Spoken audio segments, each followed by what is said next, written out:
देश में जब जब संकट आया है, पुरुषों की शक्ति जहाँ फेल हो जाती है वहाँ नारी की शक्ति काम किया है। अभी हम लोग दुर्गा पूजा के अवसर पर 5 दिन से सत्संग कर रहे हैं। माँ दुर्गा कौन थी? माँ दुर्गा हमारे भारत देश के एक सुंदर सभ्य नारी थी। माँ दुर्गा समाज देश के लिए अच्छा काम किया। माँ दुर्गा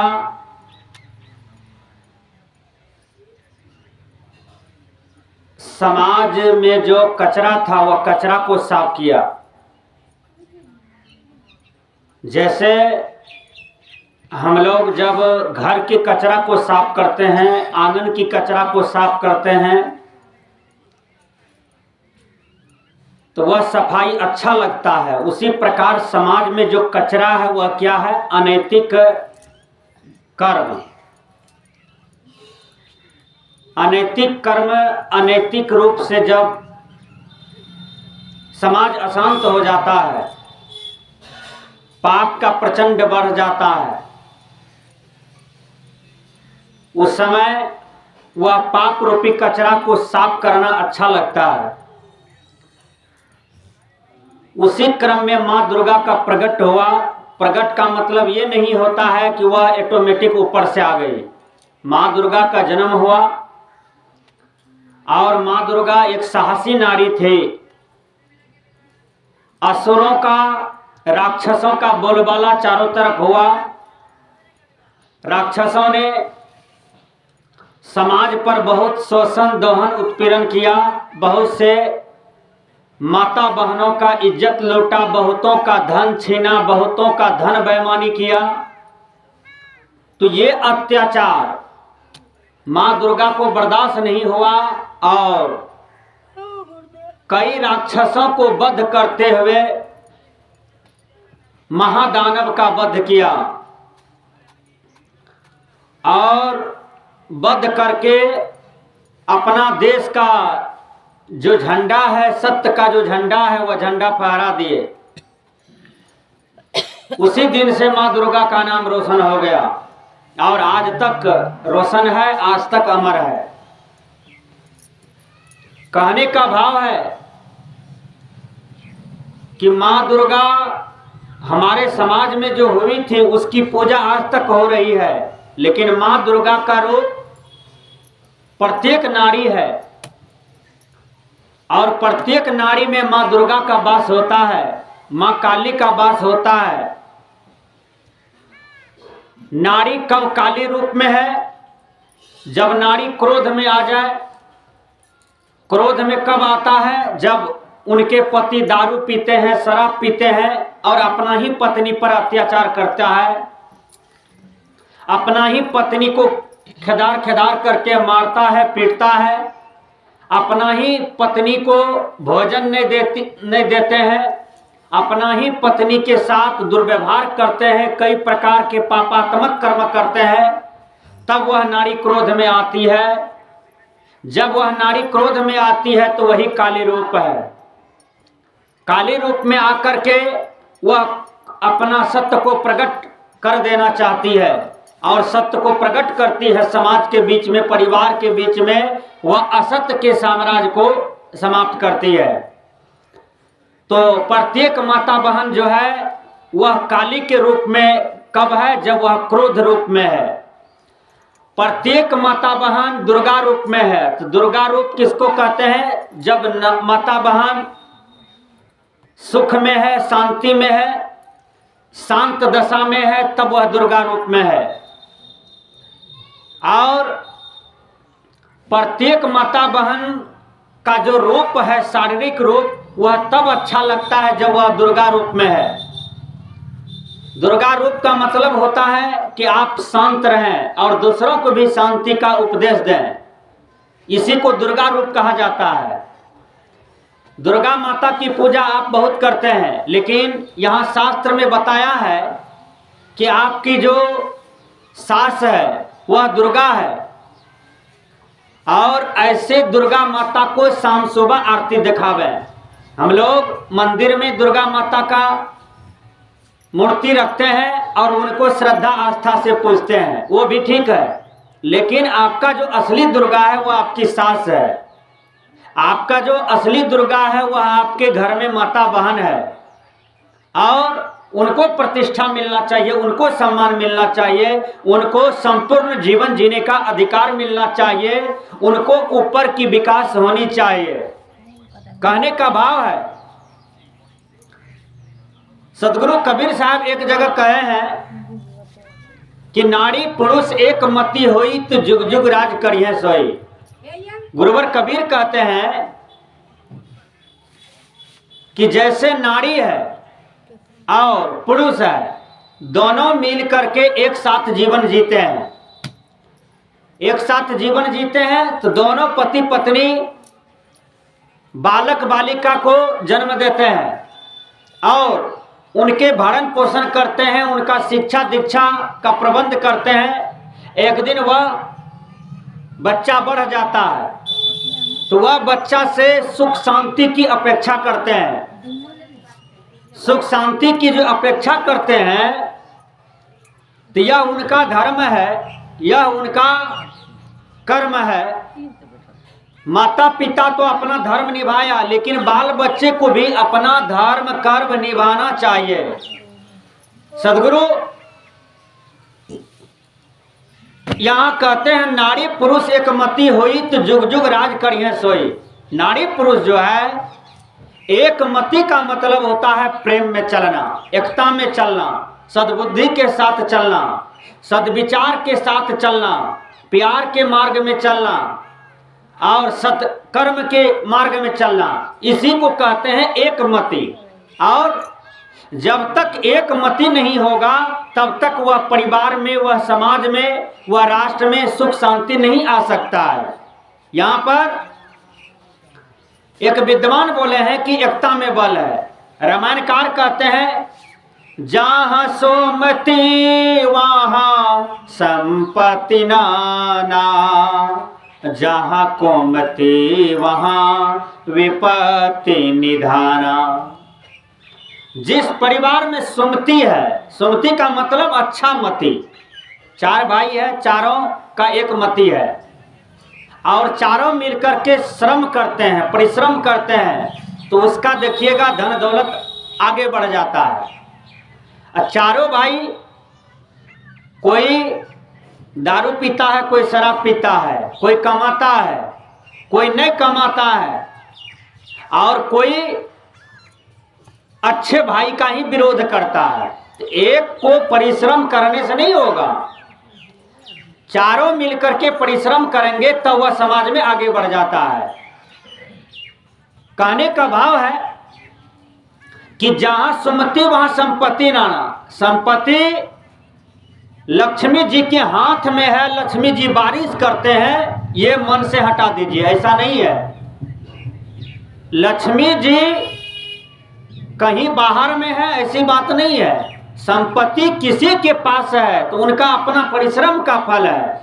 आप परिश्रम नहीं करें तो कोई लक्ष्मी आपको दाल भात सब्जी नहीं दे सकता है। आप परिश्रम नहीं करें तो आपके घर में चावल नहीं आ सकता है। आप परिश्रम नहीं करें, आप सरकार की नौकरी करते हैं, या आप ड्यूटी न करें तो सरकार आपको नौकरी से निकाल भी देगा, तब तो आप भूखे मरिएगा। कहिए अब लक्ष्मी जी को दीजिए, हमारे घर में संपत्ति हो जाएगा, नहीं होगा।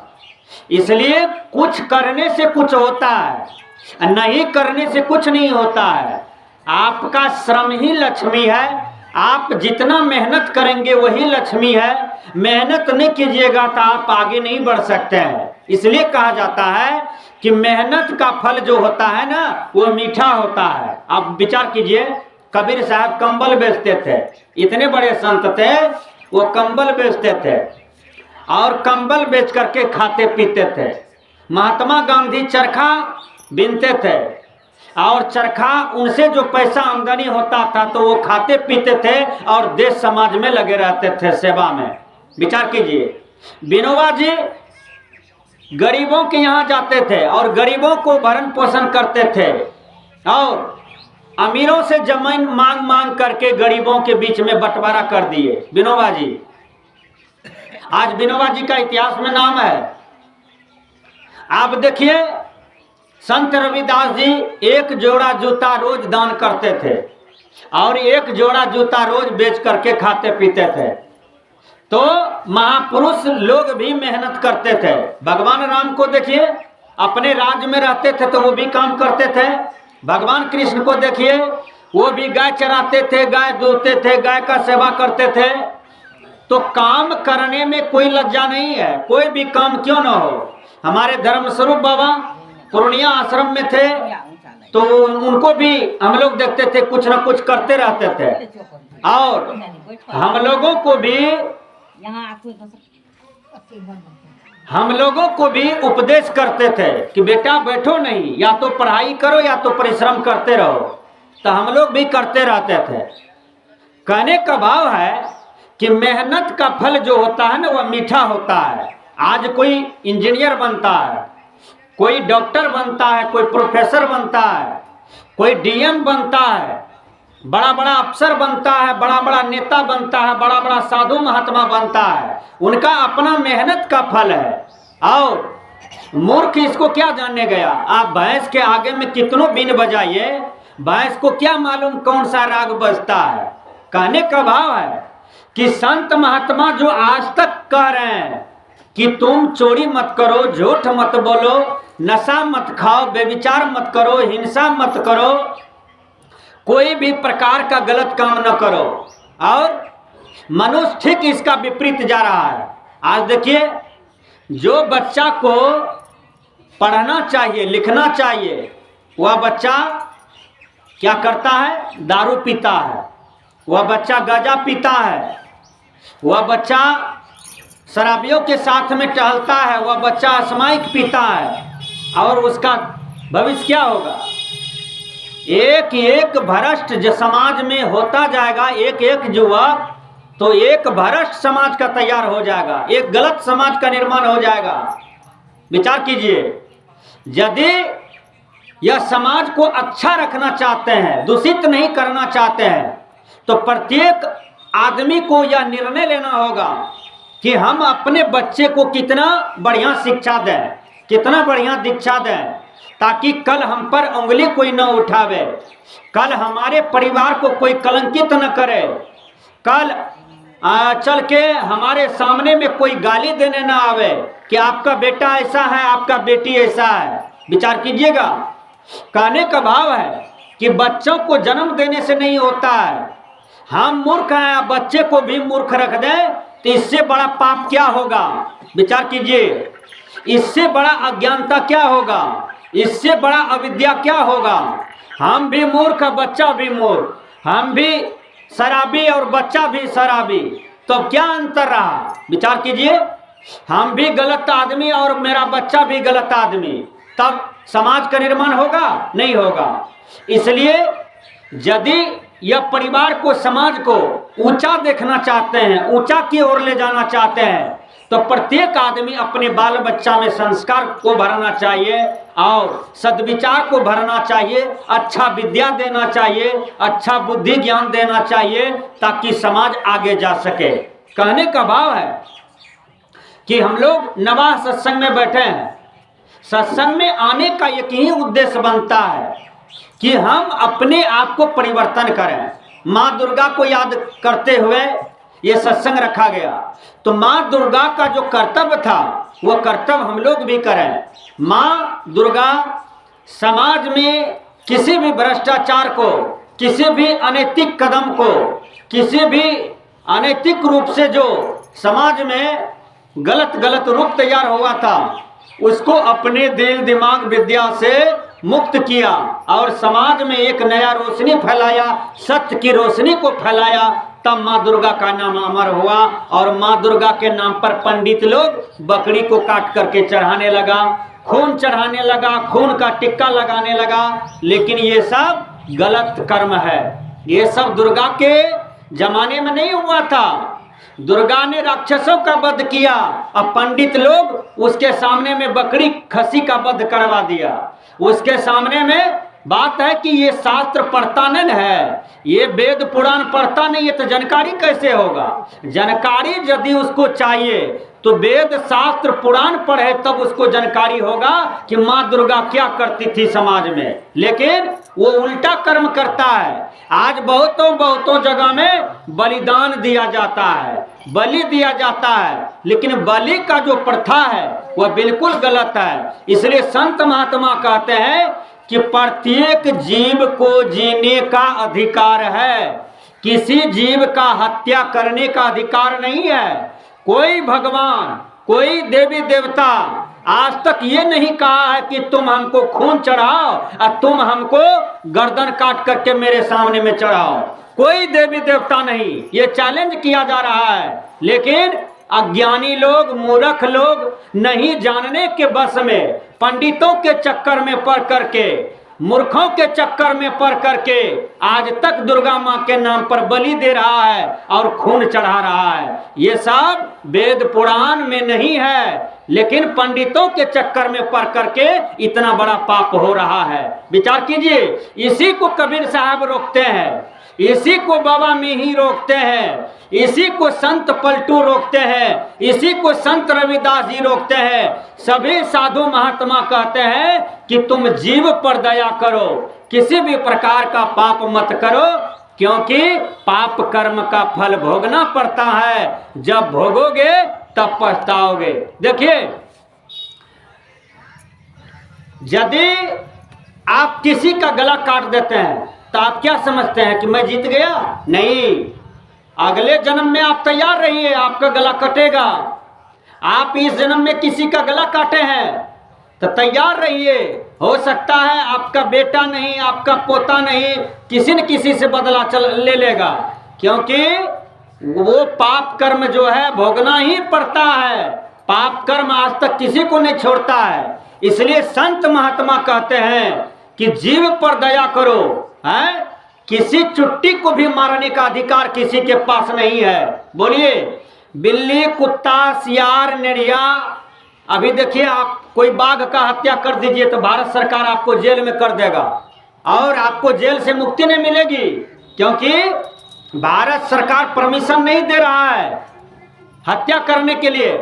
आप इसलिए मनुष्य कुसंग बस किसी भी जीव जंतु का हत्या कर बैठता है। नहीं, अपना जीवन से तौलिए। आप सोचते हैं कि हम 100 वर्ष तक जिए, जो उम्र कुत्ता को मिला, जो उम्र बकरी को मिला है, भगवान की ओर से, प्रकृति की ओर से, गुरु की ओर से, जो उम्र गाय को मिला है, जो उम्र नेड़िया, खेड़िया, बिज्जी, मैना, बोगला, बटेर को मिला है, उसको भी अपने उम्र सीमा तक जीने का अधिकार है। उनका जीवन को छीनने का कोई अधिकार नहीं है, लेकिन मनुष्य गलत करता है। संत कहते हैं कि समझना चाहिए, बुझना चाहिए, समझ बूझ करके कदम को बढ़ाना चाहिए, तभी उनके जीवन में कल्याण होता है।